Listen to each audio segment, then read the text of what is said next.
Yeah, good morning, fellow Nigerians, brothers and sisters.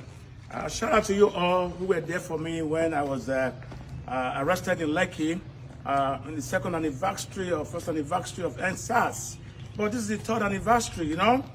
I'm doing this video to thank all of you who were there for me when I was arrested unlawfully because I was protesting for the police and I was also protesting for the citizens, you know. And what was the protest about? Have we made any gains since then? Of course we have made some gain. Do we need to make more gains? Yes, of course we need to make more gains. Has the police learned their lesson? No, they've not learned their lesson. But I know that, you know, they will certainly learn their lesson. So long we keep pushing, so long we keep demanding that we, the citizen, has the right to police the police, you know, and make no mistake about it, there's still few good ones among the police, you know. But I'm thankful to God that the police service chief now is a friend, a brother, Solomon Arase, a former retired Inspector General of Police. I'm sure that, you know, he can do more for us now so that he can press on the issue. I've been advocating that the police need to be reformed. It needs to be reformed.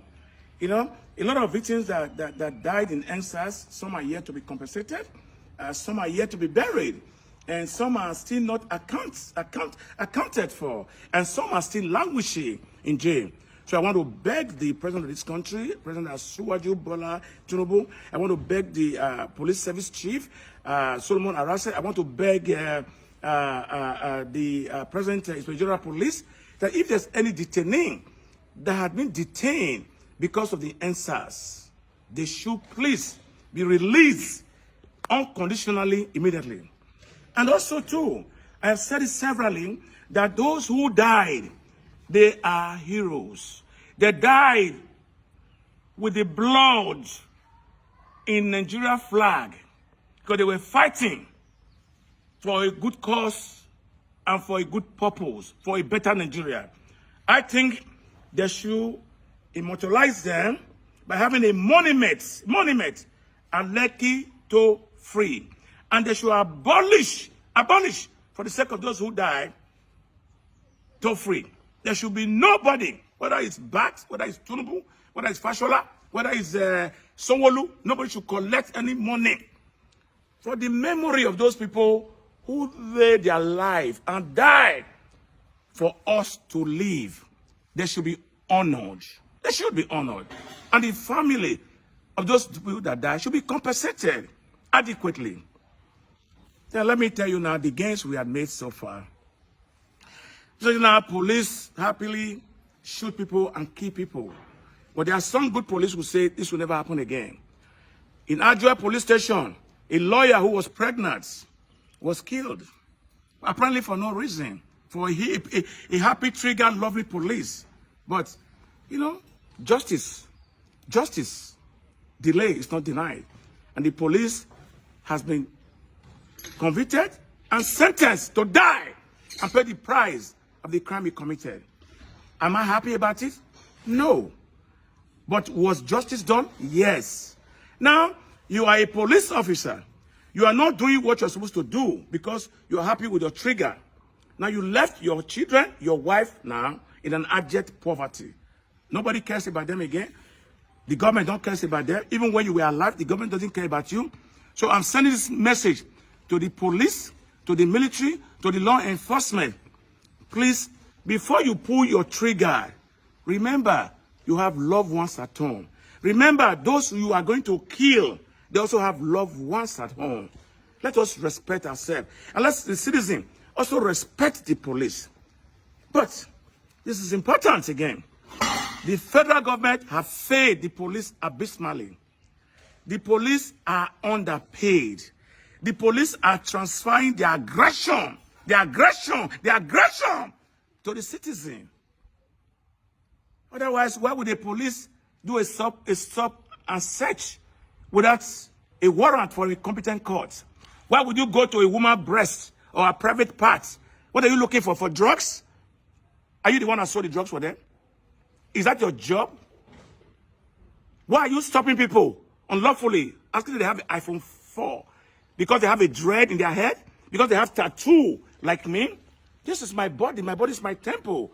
Whatever I do, my body is my prerogative. But I think, in all fairness, the government has to review the salary of the police. They have to give them adequate benefit, insurance coverage, good housing, scholarship for their children, so that the police can do a better job, so that we can take the unscrupulous ones away from the police and let them go. And the ones who are good, let us reward them, so that the idea of police brutality will stop. I was a victim. I was detained. I was thrown into a black maria. My only offense was to speak for the police and for the people. Because of some arrogant, undisciplined, illiterate police that cannot communicate in English, they brutalized me and thrown me into the black maria. And recently here too, the DSS that I have respect for so highly did the same thing to a very prominent lawyer, Douglas Ogbankwa, an activist lawyer. If a DSS can abuse a lawyer with wig and gown, then what happened to the bus conductor? What happened to the single women? What happened to the poor people? What happened to people like me who speak truth to power, who are the VOV, the voice of the voiceless? So the law enforcement has to learn how to treat people. And the citizens also have to calm down, have to also know their rights when dealing with police officers. I want to say kudos to the Commissioner of Police in Lagos. Recently, your DPO extorted a citizen, and you did the needful and fired the DPO and let the other people answer to the crime they commit. Finally, let me tell all the police, the military men who knowingly have their gun with them and extort people, that is armed robbery. Because you have a gun with you and you demanded money from citizens unlawfully, it's a crime and it's armed robbery. And if you are caught and you are tried, you can end up having a death sentence. Think about your family. If you do not like police job, you don't like the law enforcement job, please, there are plenty of land. Land I will give you for free. Go and farm. It's not a force to be a law enforcement. Thank you. To add to my video podcast or broadcast, whatever you call it, the new Inspector General of Police told us in one breath, it was a lion, it was a tiger. I'm talking about the present Inspector General of Police. You assured us that there will be no checking points again. You assured us there will be no VIP police again. Now they are multiplied again.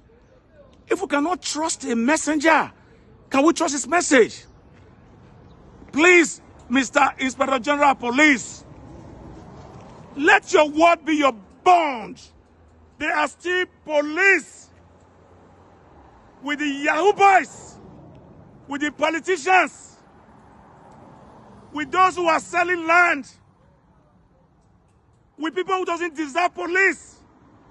We are short on the United Nations specification of the number of police to police any country citizens. And yet, your police are selling our police to protect those who doesn't need protections and denying those of us who need protection. Thank you.